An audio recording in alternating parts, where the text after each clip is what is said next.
As President-elect Donald Trump prepares to take office, he's once again causing a stir in Western media.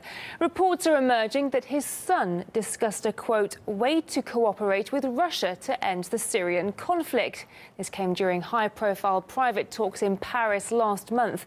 Donald Trump Jr. reportedly joined an event attended by diplomats, business leaders and politicians, hosted by the Center of Political and Foreign Affairs. Well, RT spoke to event co-host Randa Kassis, who's also a Syrian opposition group leader.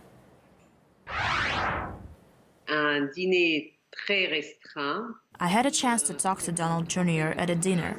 We discussed Syria and exchanged some ideas on how to find a political solution and reach agreements between Russia and the US over the issue. It seemed to me that Mr. Trump Jr. was pragmatic enough and can evaluate the complexity of the Syrian conflict.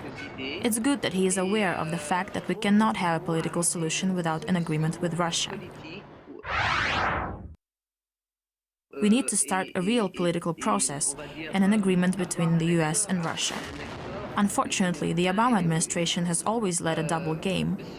Even when Kerry was willing to separate the armed but so-called moderate opposition from the extremist insurgents, even when he was agreeing with Russia and with us to separate the opposition, he wasn't doing anything when he came back home. We need to get real. Bashar Assad is not the main problem at the moment. The main thing is how we can begin the real changes to the system and the regime. We don't know all of the people who will be in the US administration, but I'm hopeful, because some of them want to destroy Islamism like we do. Disclosure of October's negotiations in Paris has strengthened expectations that the new US administration will side with Moscow in the conflict. It's something Trump has hinted at on numerous occasions during his election campaign. It would be so great if we could get Russia on our side and other countries on our side and knock the hell out of ISIS. I believe an easing of tensions and improved relations with Russia from a position of strength only is possible, absolutely possible. And I would get along with Russia, and I'll get along with Putin, and he's not going to make us look bad anymore. But we're going to get along. Russia doesn't like ISIS any better than we do. Wouldn't it be nice if we actually got along with Russia and you could knock them out together? Wouldn't that be a good thing, as opposed to, tough talk? With Trump winning the keys to the White House, many wonder whether he'll actually carry out his ambitious campaign promises, not least to mend relations with Moscow over the Syrian crisis and agree on a joint campaign against Islamic State in the region. Well, my colleague Rory Souchet discussed what changes the Trump administration can bring to the conflict in Syria.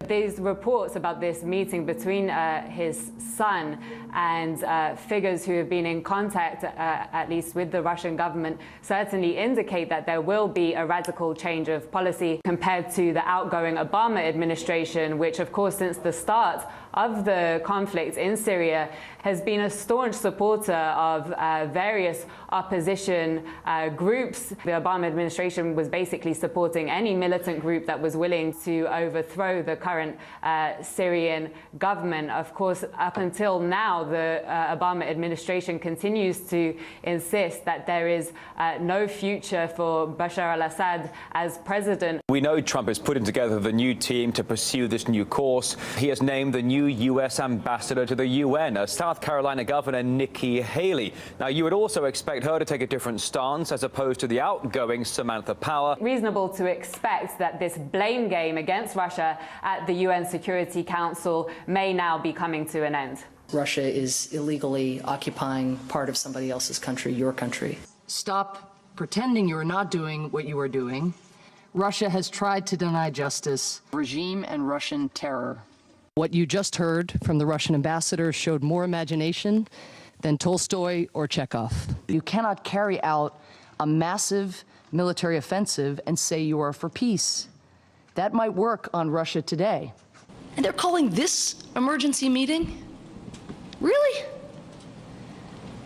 Now, because of a single airstrike. And Lizzie, what do we know about Trump's new pick for the job? How different do you think she is going to be from her predecessor? Well, Nikki Haley is a 44-year-old governor for South Carolina. She was, in fact, a strong critic of Trump during the election campaign, which caused some eyebrows to be raised when he picked her as the new representative for the U.S. in the United Nations. She has very little foreign policy experience. However, Trump has called her a proven deal maker, and so there is some expectation that she will find common ground with Russia. When we look at how the rest of his team is shaping up and how that's going to affect the incoming administration's policy on Syria, still a lot of uncertainty. For example, when we look at the appointment for National Security Advisor General Michael Flynn, we know that for some time Flynn has been arguing that the United States and Russia should join forces to fight